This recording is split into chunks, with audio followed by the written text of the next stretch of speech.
Other interesting business news, you have Lexus calling their V8 sedan a Climax edition, which is very exciting. Hopefully you don't finish the article too quick. Pun intended. Now, this is brought to us thanks to Adrian Piadiano, who's a writer at Motor1.com. And they say, quote, yes, Lexus really calls this V8 sedan the Climax edition, as if they asked Durex to come up with a name. And here you can see it's the is500 car, but obviously we're talking about the trim level. And this trim is called the is500 Climax Edition. It's got a nice placard right on there, which is hilarious.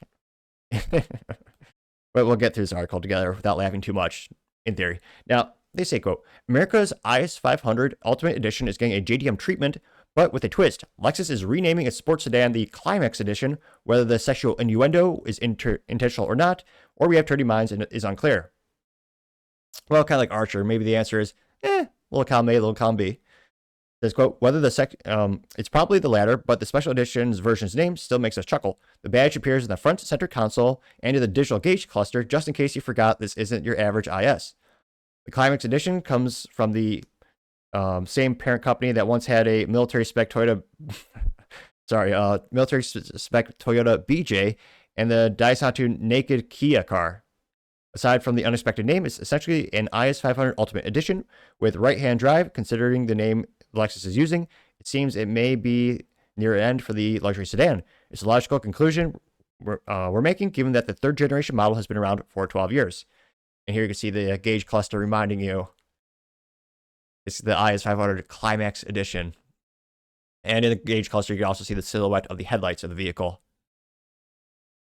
They say, quote, the fact that it's getting a bit long in the tooth isn't all too bad. Its venerable age means it hasn't fallen victim to downsizing. You can still get a naturally aspirated 5-liter V8, which is awesome and kind of sad to think it's becoming so rare in the automotive community to get a naturally aspirated car and a V8, which, again, you know me, this car would be so much cooler if it had a stick shift. I know Toyota themselves exceptionally well preserving the stick shift and have the option for consumers. It's the only truck in North America you can get with the stick shift, in the United States you get the stick shift, is the Toyota Tundra. The Toyota Tacoma, which is also lightweight, so kind of limitations. But, I mean, Toyota has more stick shift options than any other company. Unfortunately, with the Lexus, which, again, I think there's a market for the stick shift, they don't have that option. I think they should, because they try to parallel and go back and forth competing with Cadillac, which Cadillac, their top trim level for the CT4V Blackwing, which is a twin-turbo V6, and the CT5V Blackwing, which is a naturally aspirated V8, I believe. They both have stick shift options, and the take rate is about 50%. So half the people who buy those vehicle trim options get the third pedal, which I would argue every car should have that by default. But to me, that'd be the only thing that would make this car even more awesome and make it Climax even harder. Now, they say, quote, in the Climax Edition, Lexus adds front Brembo brakes with 6 piston calibers and 380mm vented disc, matching the US version. It also gets the same 19-inch forged BBS wheels with matte black finish. The new Toronto gray paint is carried over for it as well, for what is probably the car's last hurrah. Inside the is500 in Climax Edition, flavor offers a few new extras beyond the cheeky badging. The red and black interior theme will look familiar if you've seen the American sibling. There's a dimpled leather in the steering wheel and a unique shift knob. Well, I was going to say we'll get more pictures, but yeah, it's disappointing. Well, it's a pretty hot Climax picture, but literally because the disc caliber is, the disc is actually hot. But in all seriousness, it says a shift knob. It's an automatic transmission, so they're not really shifting, but yeah, I know what they're saying.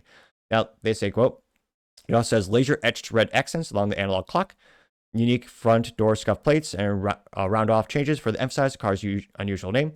Lexus hasn't made any changes to the 2U GSE engine, so the aging BMW 3 Series rival continues with 472 horsepower and 390 foot-pound of torque. Or for your international listeners, 535 Newton meters of torque. Power sent to the rear wheels through a 8-speed automatic transmission.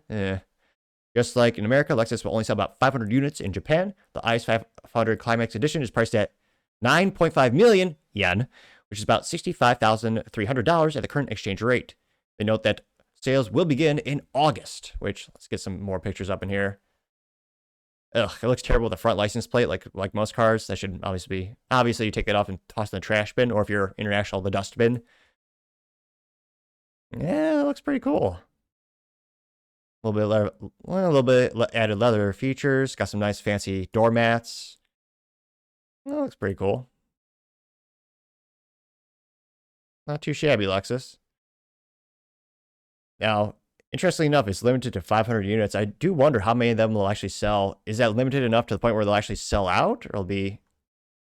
I certainly don't see this going for big bucks on like Bring a Trailer.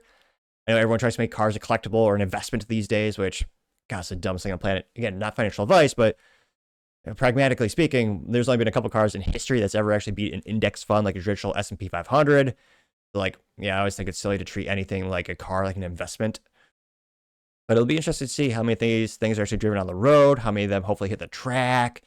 But let me know in the comments, do you think this will be a commercial success? I'll sell it immediately.